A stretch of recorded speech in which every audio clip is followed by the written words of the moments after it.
तो फिर से हम आपके लिए लेके आए हैं एक और आईपीएल टीम की probable retention list for IPL 2025। जिस टीम के बारे में आज हम बात करने वाले हैं वो है पिछले साल की winner none other than Kolkata Knight Riders. ये 10 टीमों में ऐसी इकलौती टीम है जिसको लेके मुझे लगा कि इस टीम को भाई अपने सारे रिटेंशंस का यूज करना ही पड़ेगा, क्योंकि इनके पास अच्छे प्लेयरों का इतना भंडार है कि भाई ये किसी को भी आसानी से जाने नहीं दे सकते हैं। इसीलिए जितने भी रिटेंशंस यहां पे हर टीम को मिले हैं, केकेआर ही ऐसी टीम है जो बिना सोचे अपने हर रिटेंशन का इस्तेमाल करेगी। तो बिल्कुल भी टाइम नहीं वेस्ट करते हैं, जल्दी से देखते हैं कि केकेआर आखिर आईपीएल 2025 के मेगा ऑक्शन से पहले किन किन प्लेयरों को रिटेन करेगी और आखिर किस प्लेयर को कितने में रिटेन करेगी। मैं बता दूं कि अभी तक हम आरसीबी, मुंबई इंडियंस और चेन्नई सुपर किंग्स की probable retention list already cover कर चुके हैं। अगर आपने कोई भी वीडियो नहीं देखी है तो यहां पे आई बटन पे क्लिक कर लीजिए, पूरी प्लेलिस्ट आपको देखने को मिल जाएगी। जो भी टीम की वीडियो छूटी है जाइए और जाके चेकआउट करिए। यहां पे रिटेंशंस के जो रूल्स हैं एक बार फिर से याद दिला देता हूं कि पहला प्लेयर रिटेन होगा 18 करोड़ में, दूसरा 14 करोड़ में, तीसरा 11 करोड़ में, चौथा फिर से होगा 18 करोड़ में और पांचवा होगा 14 करोड़ में। किसी अनकैप्ड प्लेयर को आप रिटेन करते हैं तो उसे आप मात्र 4 करोड़ में रिटेन कर सकते हैं। अब इससे पहले कि ये देखें कि केकेआर आखिर इन प्राइसेस पे किस किस को रिटेन करेगी, आइए पहले ये देख लेते हैं कि आईपीएल 2024 में केकेआर का स्क्वाड कैसा था,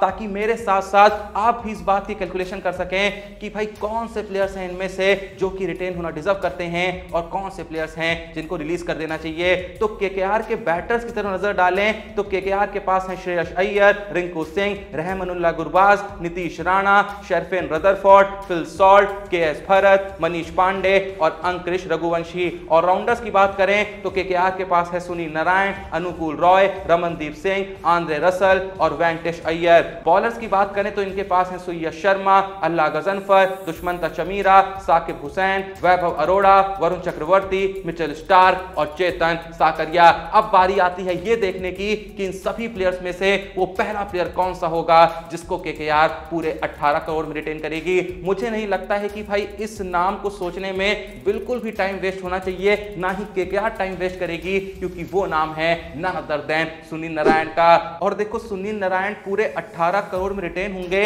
इसके पीछे सिर्फ ये तर्क नहीं है कि सुनील नारायण ने इतने साल से केकेआर के लिए क्या क्या कंट्रीब्यूशन दिए हैं, बल्कि भाई सबसे बड़ा तर्क ये है कि सुनील नारायण ने पिछले सीजन में केकेआर के लिए क्या बवाल मचाया था। केकेआर ने वो जो आईपीएल ट्रॉफी जीती थी, उस आईपीएल ट्रॉफी के सबसे बड़े मैच विनर जो थे वो none other than Sunil Narayan थे, क्योंकि नारायण ने जब पिछले सीजन में बैटिंग में 14 मैचों में 488 रन जड़े थे, 34.86 की औसत और 180.74 की स्ट्राइक रेट के साथ, तो वही बॉलिंग में नारायण ने 15 मैचों में 17 विकेट लिए थे मात्र 6.69 की इकोनॉमी के साथ। मतलब दोनों ही डिपार्टमेंट में नारायण का जो कंट्रीब्यूशन था वही सबसे बड़ा रीजन था कि केकेआर ने एक लंबे वक्त के बाद पिछले साल आईपीएल ट्रॉफी जीती थी। नारायण के बाद केकेआर जिस दूसरे प्लेयर को 14 करोड़ में रिटेन करने को देखेगी वो है केकेआर के captain none other than Shreyas Iyer. बहुत लोग का मानना है कि केकेआर रिटेन होना डिजर्व नहीं करते हैं, क्योंकि एज अ बैट्समैन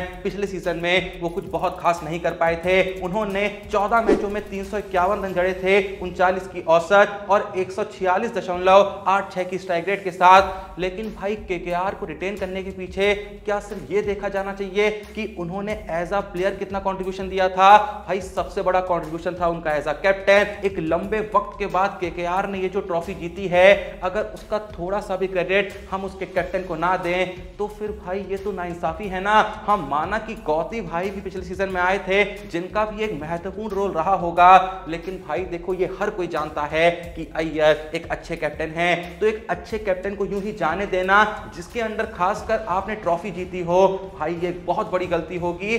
और देखो भले ही अय्यर का पिछला सीजन खराब रहा, लेकिन क्या अय्यर एक खराब बैट्समैन है? क्या वो टी20 में डिसेंट कंट्रीब्यूशन या फिर अच्छे कंट्रीब्यूशन नहीं दे सकते हैं? भाई कोई भी इस बात से एग्री नहीं करेगा, क्योंकि हर कोई जानता है कि अय्यर ऐसे प्लेयर हैं जो आपको कोई भी मैच जिता सकते हैं। अय्यर ऐसे प्लेयर हैं जो टिकना भी जानते हैं और जब चाहे चौके छक्के लगाना भी जानते हैं। तो मेरे हिसाब से नारायण के बाद जिस दूसरे प्लेयर को 14 करोड़ में केकेआर को रिटेन करना चाहिए और जो कि वो करेंगे ही, वो होंगे श्रेयस अय्यर। अय्यर के बाद जिस तीसरे प्लेयर को केकेआर 11 करोड़ में रिटेन करेगी वो हैं हम सब के चहते और खासकर शाहरुख खान के कुछ ज्यादा ही चहते none other than Rinku Singh. अब देखो रिंकू सिंह भी पिछले सीजन में केकेआर के लिए कुछ खास कमाल नहीं कर पाए थे। 14 मैचों में मात्र 168 रन ही जड़ पाए थे 18 की औसत और लगभग 148 की स्ट्राइक रेट के साथ। लेकिन भाई वंस अगेन मैं यही कहूंगा कि रिंकू सिंह किस लेवल के प्लेयर हैं ये सबको पता है। पिछले सीजन में रिंकू सिंह को उस तरीके से मौके भी नहीं मिल पाए थे,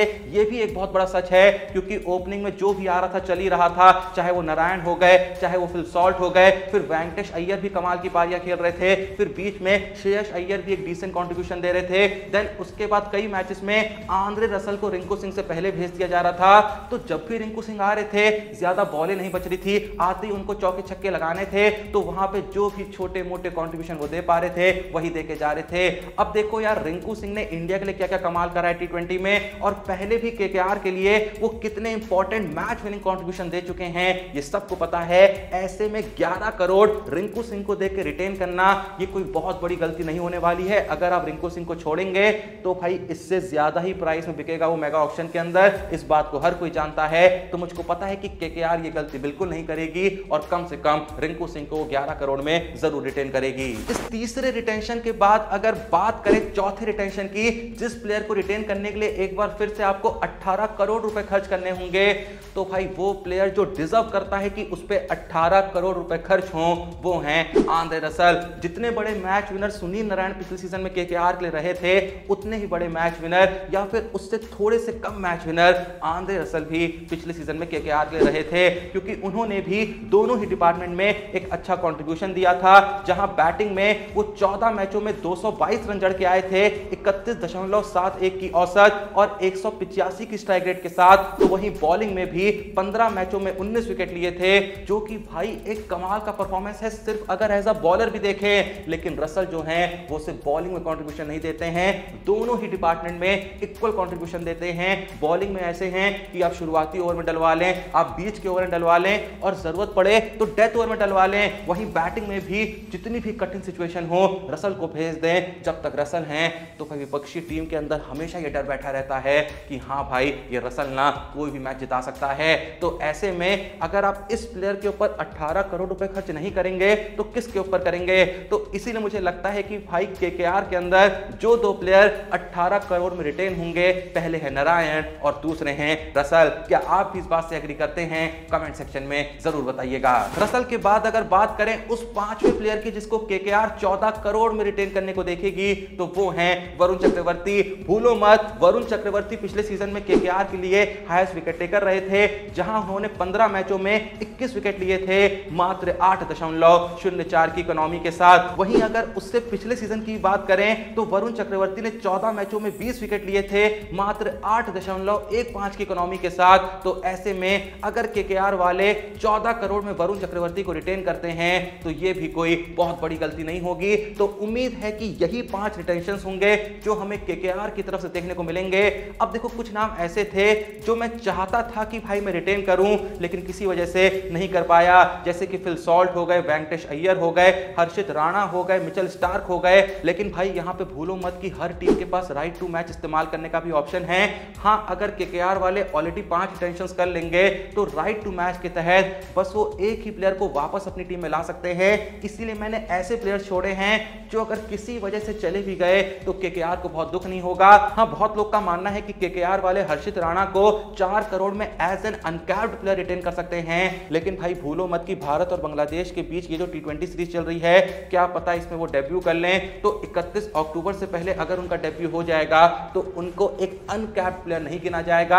अगर 31 अक्टूबर तक किसी वजह से हर्षित राणा का डेब्यू नहीं होता है तो भाई जाहिर सी बात है 4 करोड़ में उनको रिटेन करना ही करना चाहिए, क्योंकि हर्षित राणा ने पिछले सीजन में केकेआर के लिए कमाल का कंट्रीब्यूशन दिया था। 13 मैचों में 19 विकेट लिए थे 9.08 की इकोनॉमी के साथ। तो अगर इन स्टैट्स के साथ भी हर्षित राणा को 4 करोड़ में रिटेन ना किया जाए तो फिर क्या ही किया जाए। तो अगर भाई जैसा मैंने कहा कि वो अनकैप्ड प्लेयर बने रहते हैं 31 अक्टूबर तक, तो उनको 4 करोड़ में रिटेन कर लेंगे। वरना भाई जब ऑक्शन होगा लगेगा कि भाई इतने प्राइस में कोई टीम खरीदारी है जो कि हम भी दे सकते हैं, तो राइट टू मैच का इस्तेमाल करके केकेआर वाले वापस से हर्षित राणा को अपनी टीम में ला सकते हैं। और अगर हर्षित राणा पे राइट टू मैच का इस्तेमाल ना करें तो जैसा मैंने कहा ये लोग उसका इस्तेमाल फिल सॉल्ट पे कर सकते हैं, जिन्होंने पिछले सीजन में 12 मैचों में 435 रन जड़े थे, 39.55 की औसत और 182.01 की स्ट्राइक रेट के साथ। वहीं वेंकटेश अय्यर की बात करें तो लगातार कितने साल से केकेआर के लिए बैटिंग कह लो बॉलिंग कह लो डिसेंट कंट्रीब्यूशन देते रहे हैं। पिछले सीजन में उन्होंने 14 मैचों में 370 रन जड़े थे,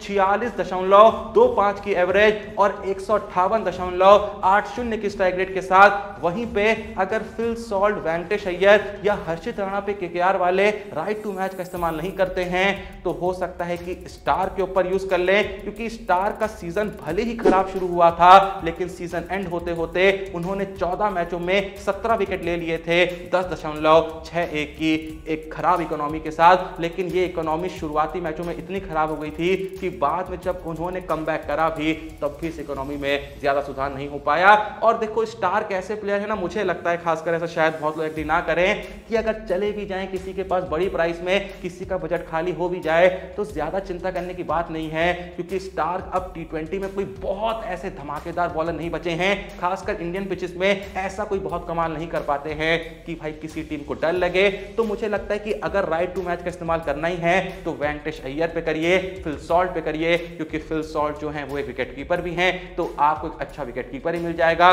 भाई नंबर्स भी पिछले सीजन में इतने अच्छे रहे हैं कि भाई उनको अपनी टीम में वापस लाना बनता है। बाकी वेंकटेश अय्यर के बारे में तो जैसा मैंने कहा लगातार हर साल केकेआर के लिए one of the finest performer रहे हैं। अगर वो टीम में वापस आ जाते हैं तो केकेआर का फायदा ही है। तो ये थी भाई केकेआर की overall probable retention list for IPL 2025। अगर आप किसी भी प्लेयर की रिटेंशन या फिर रिलीज होने से एग्री या डिसएग्री करते हैं तो कमेंट सेक्शन में अपना ओपिनियन दे सकते हैं। आप बता सकते हैं कि आप होते अगर केकेआर के ओनर तो किस प्लेयर को कितने रिटेन करते और किन प्लेयरों को जाने देते, तो अपना ओपिनियन कमेंट सेक्शन में जरूर मेंशन करें। बाकी वीडियो पसंद आई लाइक करें, चैनल को सब्सक्राइब करें। मिलते हैं नेक्स्ट वीडियो में, तब तक के लिए जय हिंद, धन्यवाद।